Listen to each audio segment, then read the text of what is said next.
Hello friends. मैं शिवांक और आपका वेलकम करता हूँ एक नई कहानी में।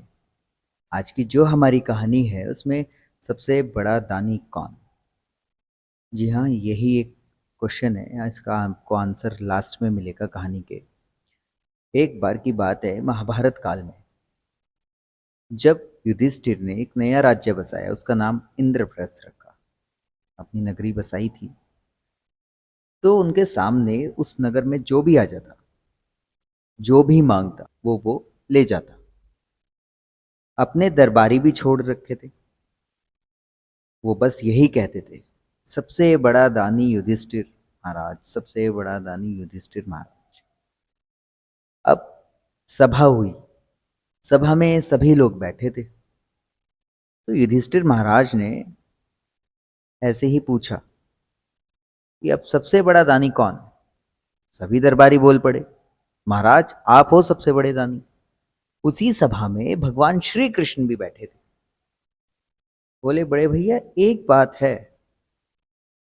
वो क्या है ना कि आप दान में, ठीक है आप दान करते हो, ऊंचे हो, मगर आपसे ऊंचा भी एक दानी बैठा है। बोले, आप बोले तो सत्य ही बोले होंगे, लेकिन वो कौन। तब कृष्ण भगवान बोले कि वो कर्ण। अब युधिष्ठिर के मन में खलल आ गया। कर्ण कैसे हुआ मुझसे बड़ा दानी।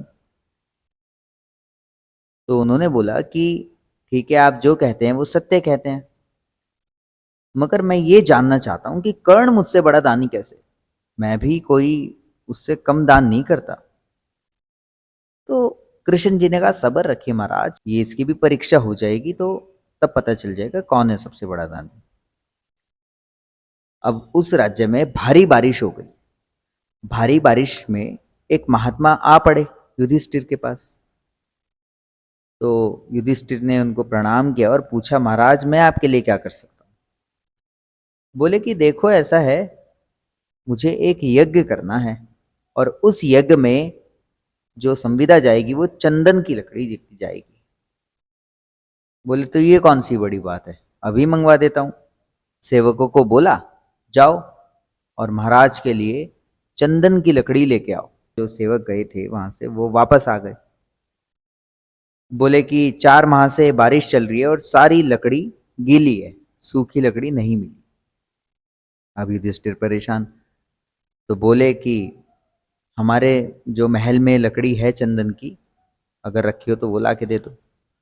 सेवक गए, वापस आए, बोले महाराज महल में कोई चंदन की लकड़ी नहीं है। अब साधु महात्मा ने बोला कि कोई बात नहीं। युधिष्ठिर ने हाथ जोड़े, बोला महाराज अब की बार माफ कर दो। अरे कोई बात नहीं, मैं यहाँ से खाली हाथ लौट जाता हूँ।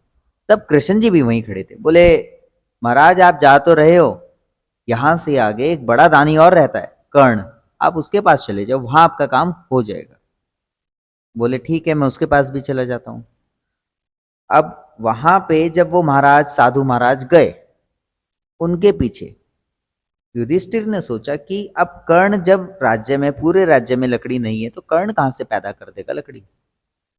उन्होंने बोला कि कृष्ण जी से कि भाई हम भी इनके साथ चलते हैं और मैं ये देखना चाहता हूं कि अब कर्ण लकड़ी कहां से देगा।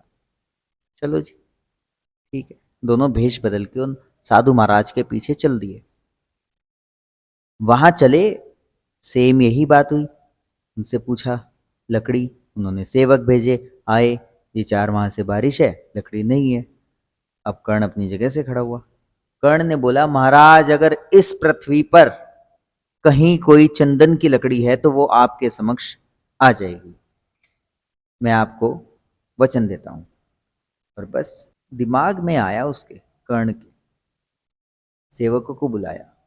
मैं महारानी के साथ जिस कक्ष में सोता हूं, उस कक्ष की दीवारें और खंबे सभी चंदन की लकड़ी के बने हुए हैं। जाओ और वो कक्ष ध्वस्त कर दो, वहां से सारी लकड़ी ला करके महाराज को दे दो। जैसा उसका हुक्म मिला था सेवकों ने वैसा ही किया। सारी लकड़ी वहां से निकाल लाए, उसका कक्ष ध्वस्त हो गया और वो लकड़ी उन साधु महाराज को दी। साधु महाराज ने आशीर्वाद दिया, कर्ण ने प्रणाम किया और वो चले गए। अब भेष बदले रूप में युधिष्ठिर और श्री कृष्ण इस वाक्य को देख रहे थे। तब श्री कृष्ण ने हंसते समय युधिष्ठिर की तरफ देखा। युधिष्ठिर देखने लगे तो कृष्ण जी ने बोला, महाराज, द्वार और खिड़कियां तो आपकी भी चंदन की लकड़ी की बनी थी, लेकिन आपकी वो दृष्टि और वो मन नहीं था जो कर्ण का है। बस इसीलिए कर्ण सबसे बड़ा दानी है, और इसका फैसला खुद समय ने उस दिन कर दिया कि सबसे बड़ा दानी कौन है।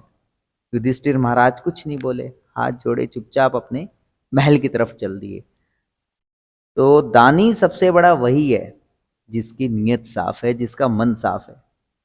दानी कभी भी ये नहीं कहता कि दान लेने वाला उसको याद रखे, वो बस ये चाहता है कि सामने वाला खुश रहे, उसका मदद हो जाए। तो अगर कहानी अच्छी लगी हो तो आगे शेयर कीजिएगा। Thank you.